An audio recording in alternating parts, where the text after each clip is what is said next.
E nós vamos falar um pouquinho sobre esse menino chamado Jesus. Amém? Posso ler? Se alguém quiser que espere, já está aqui no telão, a gente acompanha pelo telão. Pode ser? Vamos lá. O povo que andava em trevas viu uma grande luz, e aos que viviam na região da sombra da morte, resplandeceu-lhes a luz. Tu, Senhor, tens multiplicado esse povo e aumentaste a sua alegria. Eles se alegram diante de ti, como se alegram no tempo da colheita e como enxutam quando repartem os despojos. Porque tu quebrastes o jugo que pesava sobre eles, a vara que lhes feria os ombros e o cetro do seu opressor. Como no dia da vitória sobre os midianitas, porque toda bota com que o guerreiro anda no tumulto da batalha e toda roupa revolvida em sangue serão queimados. Servirão de pasto ao fogo. Versículo 6. Porque um menino nos nasceu, um filho se nos deu. O governo está sobre os seus ombros. Vamos deixar uma ênfase aqui nessa pequena frase. O governo está sobre os seus ombros. E o seu nome será Maravilhoso Conselheiro, Deus Forte, Pai da Eternidade, Príncipe da Paz. Ele estenderá o seu governo e haverá paz sem fim sobre o trono de Davi e sobre o seu reino, para o estabelecer e para o firmar com juízo e com justiça, desde agora e para sempre. O zelo do Senhor dos Exércitos fará isso. Amém, amém. Obrigado, Jesus, por essa palavra. Amigos, nós estamos, como foi dito aqui, nós estamos há 2 dias de celebrar o nascimento do nosso Salvador. E uma grande questão das nossas vidas é justamente a maravilhosa graça de Jesus em nós. Como o começo dessa passagem aqui vai dizer, o povo que andava em trevas viu uma grande luz.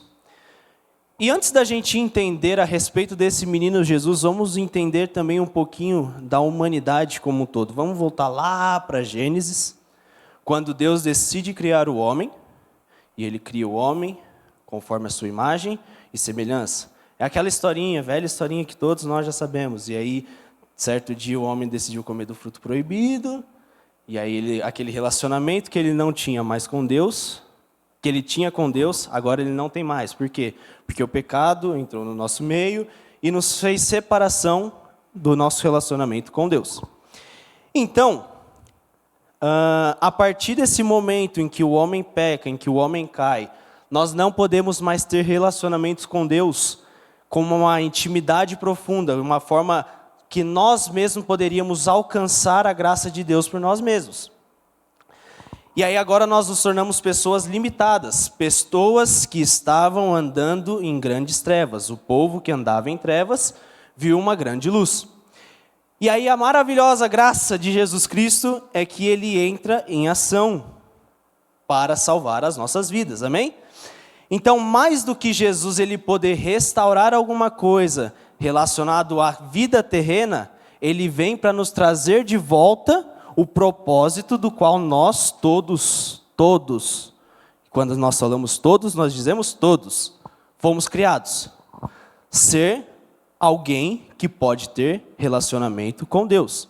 Então, se o homem em algum momento ele fez separação de homem e Deus, Cristo ele vem para ser uma ponte para reconectar esse relacionamento. Amém?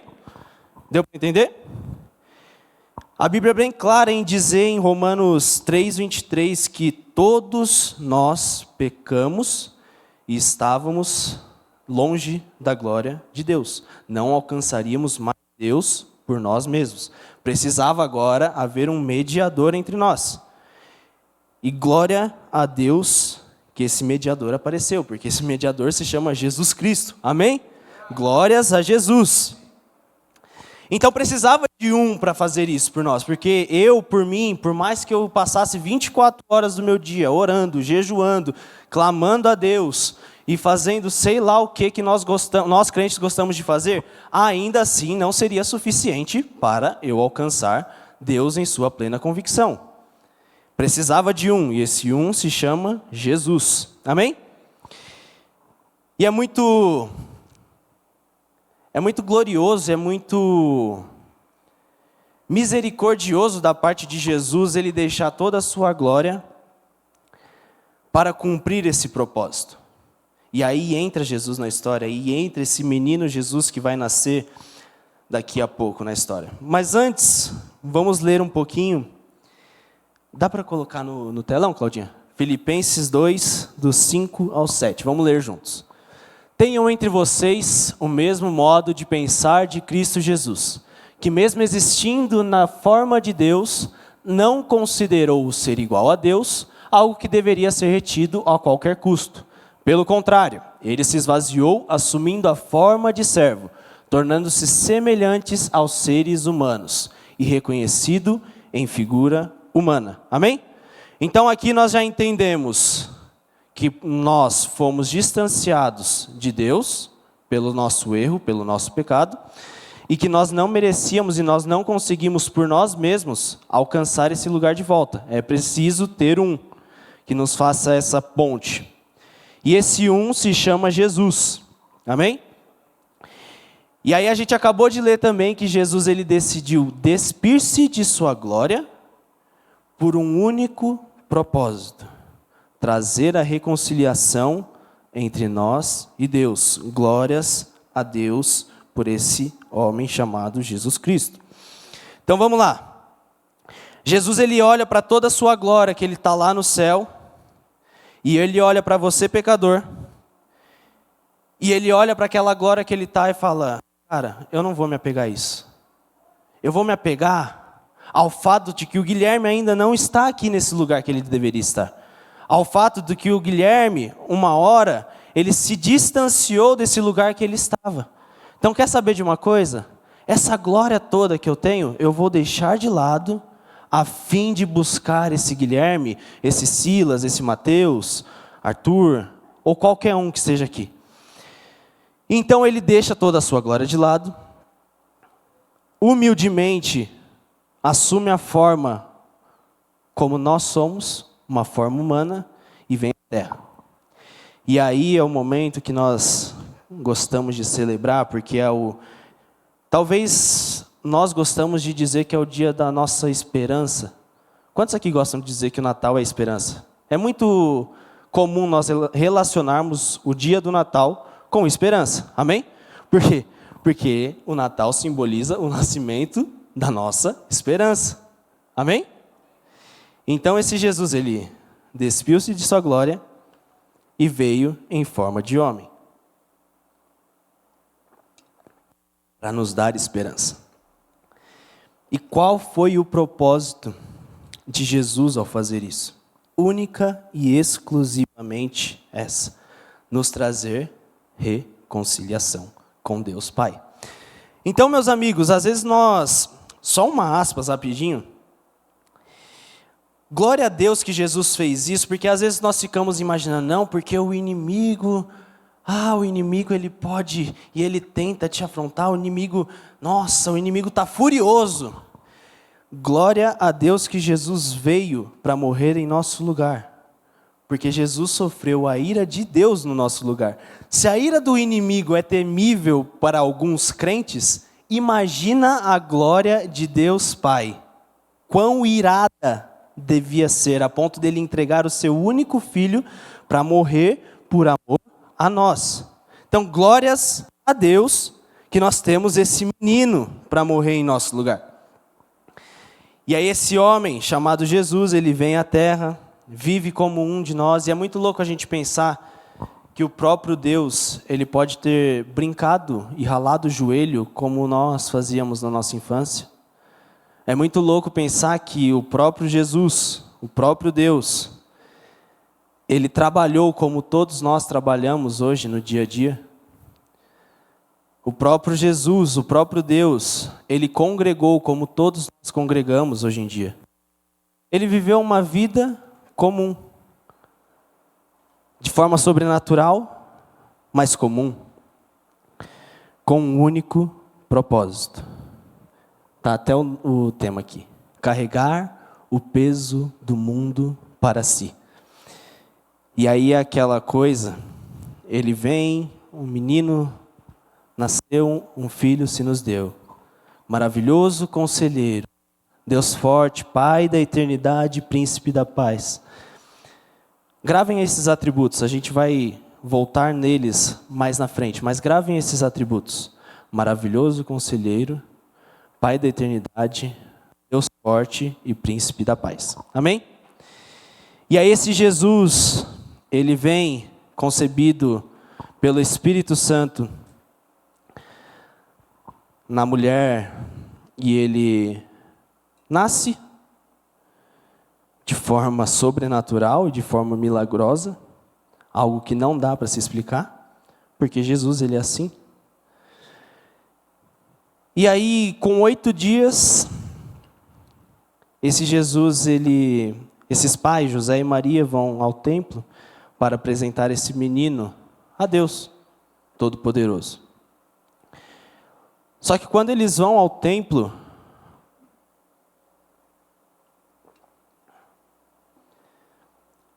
nós vamos ler a respeito da história desse menino. Ele vai com 8 dias de vida, tá?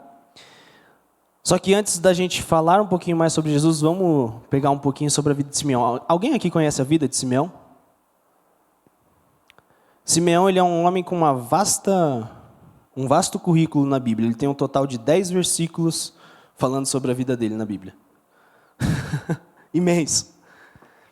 Está lá em Lucas 2, do versículo 25 ao 35, que vai falar a história inteira de Simeão.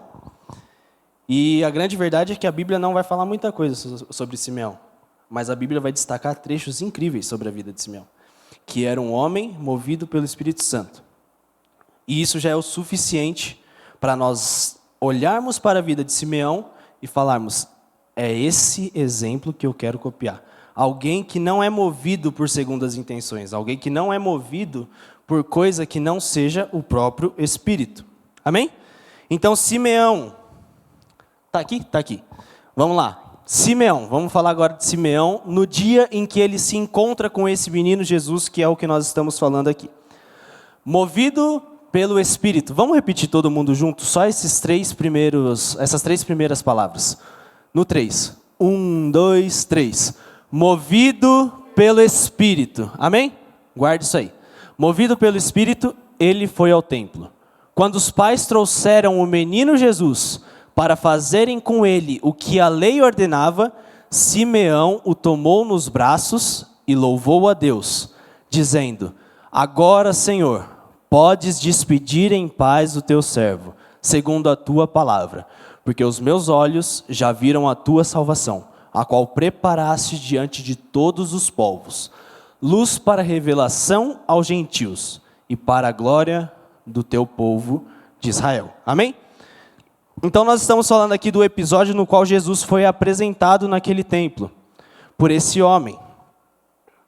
E esse homem foi o responsável de aquilo que nós costumamos fazer com os pastores agora, consagrar a vida do bebê a Deus, sabe? Simeão teve essa responsabilidade. Que grandioso esse ato que ele fez. E Simeão, ele foi um homem, se nós lemos 2 versículos, eu não me lembro agora ao certo se é no 25 ou no 26. Mas se nós lermos, acho que é no 26. Um versículo antes vai dizer que Simeão ele foi levado ao templo segundo uma palavra vinda do próprio Espírito Santo, de que naquele dia ele veria o Cristo. Amém? Isso é grandioso. Imagina se o Espírito Santo hoje pudesse te falar, cara, se mova daqui até a Praia Grande, porque Jesus vai estar lá. Se mova daqui até a sua casa, porque quando você chegar na sua casa, você vai se deparar com um bebê. E esse bebê se chama Jesus. Ele é o Salvador da humanidade. Imagina que louco nós andarmos movidos pelo Espírito Santo. Nós somos acostumados a andar segundo as nossas convicções e tentando encaixar o Espírito Santo no nosso meio. Não, eu trabalho muito, eu dedico a minha vida ao trabalho e Jesus ele está ali só como uma forma de abençoar, só como uma forma de que vai dar certo, irmão, prossiga. E se fosse ao contrário? E se nós fôssemos movidos pelo Espírito? Talvez, a Bíblia não vai ser clara em dizer, mas talvez o Simeão ele podia estar muito ocupado fazendo outras coisas, a ponto do Espírito Santo ter que chamar a atenção dele para ele ir para esse lugar. Ou talvez ele estava lá vagando sem fazer nada. Mas a grande verdade é que o ato dele ir até o templo, o lugar onde Jesus, esse menino, que estava prestes a morrer por toda a humanidade, foi algo direcionado pelo Espírito Santo. Quantos das nossas vidas nós estamos dispostos a doar para sermos movidos pelo Espírito Santo? Nós acabamos de cantar aqui uma canção linda. É Ele, por Ele, que eu estou gastando a minha vida, perdendo tudo com amor e alegria. Quanto isso é verdade em nós. Isso não é uma forma de, olha, nós estamos fazendo errado, não é nada disso, mas é sobre a convicção de que nós estamos no caminho certo, porque o caminho certo de um cristão não é ser pautado, não é ser movido por coisas que o mundo nos diz, mas é ser movido por aquilo que o próprio Espírito nos direciona. Amém? Então Simeão foi esse homem. E aí Simeão, ele olha para aquele bebê. E para a gente entender o que Cristo faz em nossas vidas, vamos ler de novo. Dá para deixar um tempinho, Claudinha, essa passagem? Lucas 2, 27 ao 32. Vamos lá. Simeão o tomou nos braços e louvou a Deus, dizendo: agora, Senhor, pode despedir em paz o teu servo, porque segundo a tua palavra, em paz teu servo, segundo a tua palavra, porque os meus olhos já viram a tua salvação, a qual preparaste diante de todos os povos, luz para revelação aos gentios e para a glória do teu povo de Israel. Então vamos lá. Pergunta que não tem resposta, porque nós somos limitados a pensar nisso. Que bebê poderoso é esse, a ponto de quando um ancião, Simeão era um homem velho, a ponto de um homem que era vivido, ao ponto de um homem experiente, ao pegá-lo em seus braços, dizer que a vida daquele bebê era mais importante do que a sua própria vida. Simeão acabou de falar aqui: Senhor, eu acabei de olhar para algo tão precioso que a minha vida não faz mais sentido perante a esse bebê que eu estou olhando. Amém? Simeão está falando isso.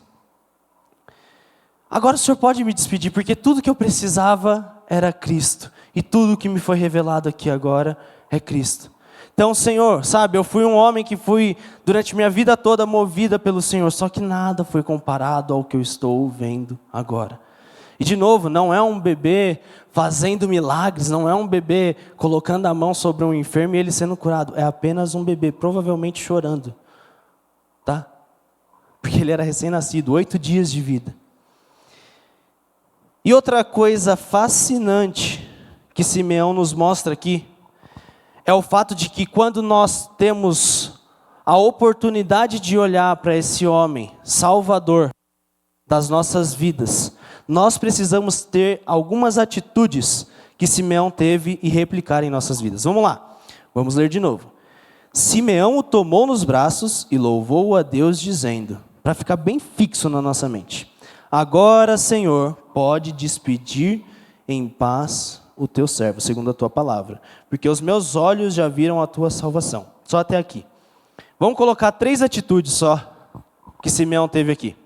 A primeira atitude, ao pegar esse bebê chamado Jesus Cristo no colo, é a primeira atitude que nós temos que fazer a Deus. Qual foi a primeira atitude? Louvar a Deus. Amém? Então, quando Simeão olha para aquele menino, gera nele algo maior do que ele mesmo, que é algo chamado louvor a Deus. Então é impossível nós nos dizermos cristãos, nós nos dizermos seguidores de Cristo, sem que em nós, quando nós olhamos para Ele, seja em forma humana, seja em forma como um bebê, seja em forma adulta, como Salvador, é impossível nós olharmos para Cristo e não gerar em nós a vontade de louvar a Deus Pai. Amém? Primeira atitude de um cristão, ao olhar para Cristo, deve gerar em nós uma vontade de adorar a Deus. Não porque, nossa, se eu não adorar a Deus, não, porque Ele é digno e apenas isso. Amém? Segunda atitude que Simeão nos mostra aqui? A consciência de que Cristo é mais importante do que até a nossa própria vida. Então, nós já falamos isso aqui. Que bebê tão poderoso é esse, a ponto de Simeão olhar para ele e ele falar, não, a minha vida não tem valor comparado ao que eu estou vendo agora. Então, Senhor, pode despedir em paz o teu servo. E essa é a verdade. A nossa vida não tem valor comparado a Cristo. Os nossos desejos, as nossas vontades, os nossos planos, os nossos sonhos, eles não são nada comparado a Cristo Jesus. Porque tudo aponta para Ele, desde o início, tudo, nós falamos isso aqui na semana passada, desde o início, uma canção foi cantada aqui, do início até o fim, tudo aponta para Jesus e vai continuar apontando para Jesus. Nunca foi e não é sobre as nossas vidas, não é sobre o quanto Jesus ele pode pegar e transformar o homem caído num levantado. É claro que Jesus ele pode fazer isso, mas nunca foi sobre isso, sempre apontou para Cristo. Então, por que ainda nós consideramos a nossa vida maior do que Cristo? Por que nós insistimos em colocar os nossos planos, os nossos desejos, as nossas vontades acima do que Cristo é? E o terceiro ponto, isso aqui é fundamental também para a vida de um cristão, porque se nós não enxergarmos isso, nós estamos perdidos. Simeão enxerga em Cristo a salvação das nossas vidas. Amém? Então, mais do que a gente apenas aprender sobre esse menino legal chamado Jesus Cristo, nós precisamos ter a convicção de que Ele é o Salvador da nossa vida. Ele é o Salvador da nossa alma, cara. Nós precisamos olhar e enxergar isso, porque durante todo o trajeto de Cristo, a gente pode dizer até os fariseus como exemplo. Eles enxergavam a Cristo, eles sabiam quem era Cristo. Eles conheciam as Escrituras de ponta a ponta, mas Cristo não era nada para eles. Então, o principal ponto também é isso. Nós precisamos olhar para Cristo e saber, ter a convicção de que Ele é o Salvador das nossas vidas. Amém?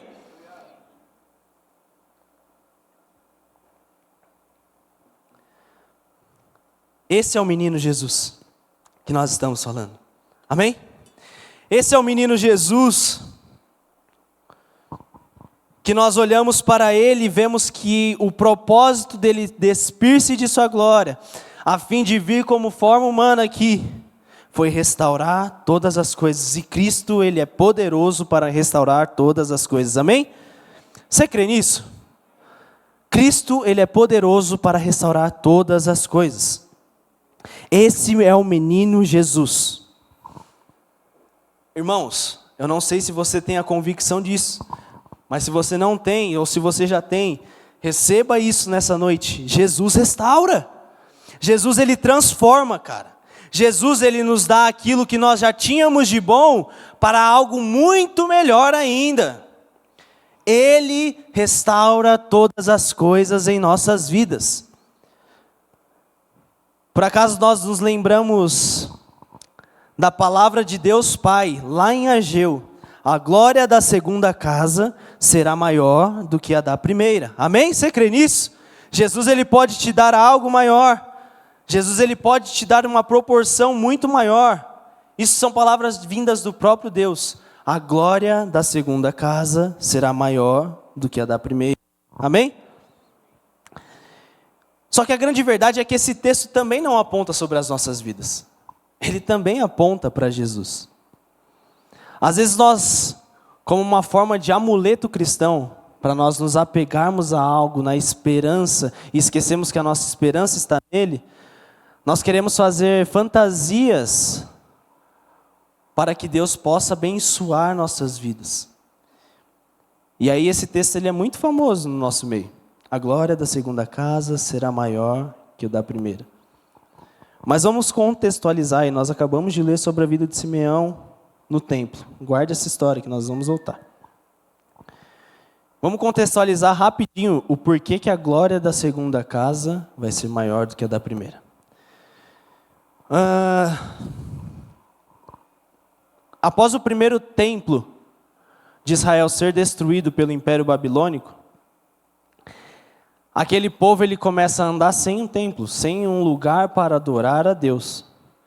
E aí, de repente, Deus se levanta e dá uma ordenança àquele povo para que eles construíssem um novo santuário para a habitação de Deus.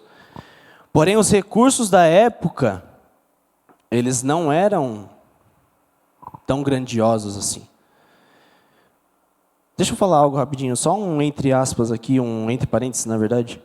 Eu acredito que aquele primeiro templo, por se tratar de ter sido feito no império mais rico que o mundo já teve, que foi o império do rei Salomão, ele devia ser, tipo assim, muito, mas muito lindo, cara.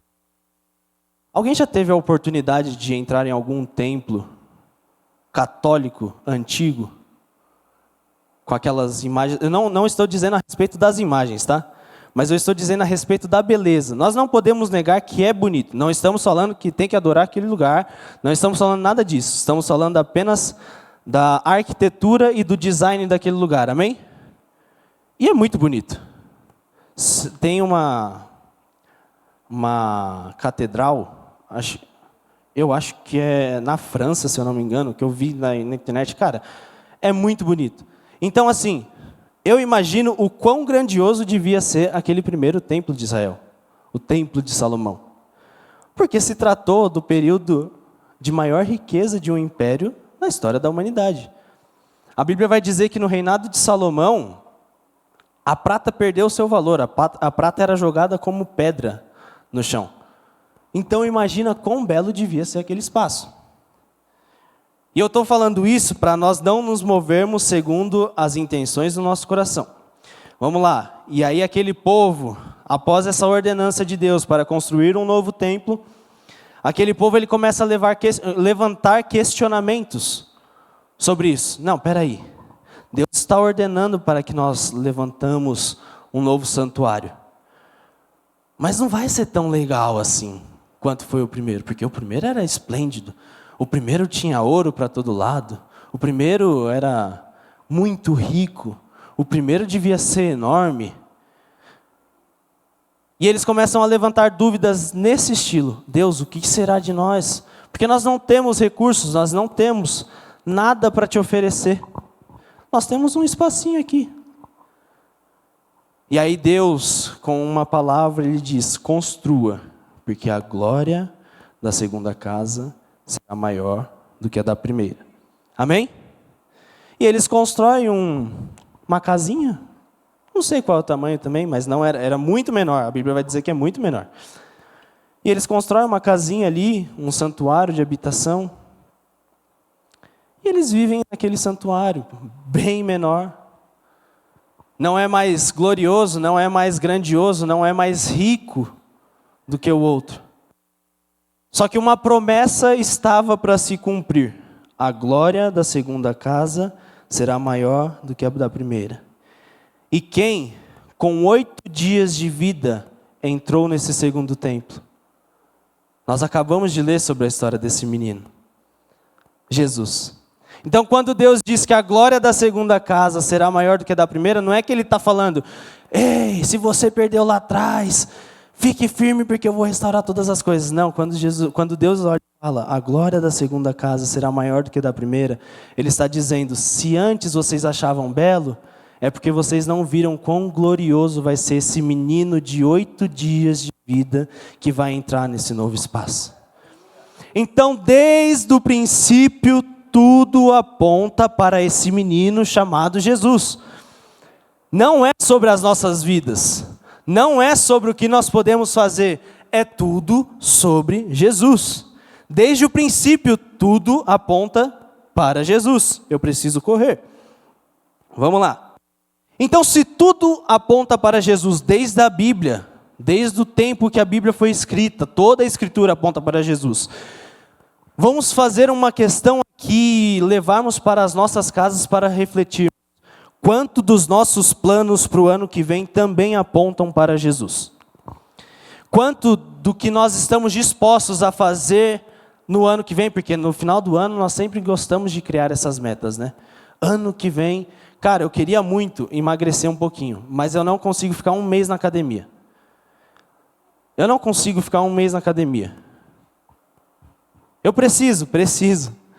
Mas eu preciso ser sincero também que quando eu digo que eu preciso ir para a academia, eu estou muito mais me referindo a algo que seria para o meu benefício do que algo que eu apontaria para engrandecer o nome de Jesus. Eu quero muito, e se Deus me permitir, eu recebo, Senhor, em nome de Jesus. Eu quero muito ser milionário ano que vem. Amém? Alguém mais quer fazer isso? Se tornar um milionário? Ah, Gui, eu já sou. Amém, bilionário então. Mas a grande verdade é o quanto desse seu plano tem Jesus no meio, não só para abençoar. Que você está ali só para, não, vou colocar Jesus ali só para ele saber que ele está lado a lado comigo, mas na verdade ele só está ali para abençoar. O quanto que Jesus ele faz parte do seu dinheiro. O quanto que esse menino chamado Jesus faz parte da sua saúde. Nós acabamos de começar um ministério recentemente para tratar a nossa saúde. Eu falei saúde mental lá atrás, né? Saúde física, desculpa. Foi mal. Mas o quanto dos nossos planos estão apontando para Cristo? Alguém já fez meta para o ano que vem? Eu comecei a fazer, fiz meta pessoal minha, e aí agora eu preciso sentar com a minha esposa para a gente começar a traçar algumas coisas. Pagar as dívidas, que tem bastante, e por aí vai. Mas o quanto dos nossos planos não estão apontando para nós mesmos, mas estão apontando única e exclusivamente para esse menino chamado Jesus. Por que que os nossos planos têm que apontar para Jesus? Porque Ele é a nossa esperança, cara. Ele é a esperança das nossas vidas. Ele é tudo que nós precisamos. É por Ele que nós estamos gastando as nossas vidas. Nós acabamos de cantar essa canção aqui. Nós precisamos apontar para Cristo. Porque a Bíblia, o manual de instrução que nós seguimos, que nós acreditamos, aponta para Cristo. Então, se nós não apontamos para Ele, algo de errado tem na nossa vida. Nós precisamos apontar, porque Cristo é a nossa esperança. Amém? Cristo é a nossa esperança. Lembra que a gente falou que, porque um menino nos nasceu, um filho se nos deu, e ele será chamado de maravilhoso conselheiro, Deus forte, Pai da eternidade e Príncipe da paz. É o que Isaías descreve a respeito desse menino Jesus. E esse menino Jesus, ele vem, vive como um de nós, morre naquela cruz, e agora ele ganha um novo atributo. Emanuel, Cristo em nós. Então, por que ele é a nossa esperança? Olha o que Paulo vai dizer em Colossenses 1, 26 e 27. O mistério que esteve escondido durante séculos e gerações, mas que agora foi manifestado aos seus santos. A estes, Deus quis dar a conhecer a riqueza da glória desse mistério entre os gentios. Olha a riqueza dessa glória que Deus nos revelou. Cristo em nós, a esperança da glória. Amém? Então a nossa esperança está em Cristo. Amém? Única e exclusivamente nesse menino que carregou o peso do mundo sobre os seus ombros. Isaías 9, 6.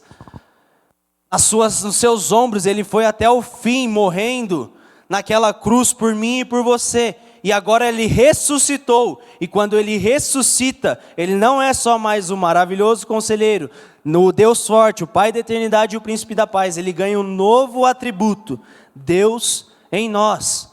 Então todos os nossos planos devem ser pautados para Cristo e por Cristo. Por quê? Porque agora Ele é em nós. Amém? Então tudo deve apontar para esse menino Jesus. Amém? E a grande graça disso tudo aqui é que Jesus ele morre naquela cruz, ele sofre a ira de Deus Pai. Isaías 53, 10 vai dizer que foi o Senhor que se agradou de moê-lo naquela cruz. E aí ele morre por nós naquela cruz. Só que a grande verdade é que nós poderíamos duvidar da nossa esperança se acabasse por aí, se Cristo só tivesse morrido naquela cruz. Mas Cristo ressuscitou. Amém? Ele não é mais um homem que está pendurado naquele madeiro, ele não é mais um homem que está naquele sepulcro. Ele é um homem que ressurgiu. A morte não foi capaz de conter o nosso Salvador. A morte não foi capaz de reter Jesus para si.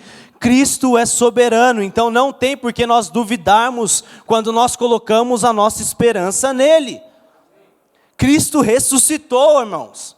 E isso é o que nos dá a maior esperança. E agora ressuscitados, se vocês puderem, se coloquem de pé. Agora que Cristo foi ressuscitado, vamos ler para finalizar, nós lemos o começo de Filipenses 2. Vamos ler agora o finalzinho, Filipenses 2, do 8 ao 11. Ele se humilhou, tornando-se obediente até a morte, e morte de cruz.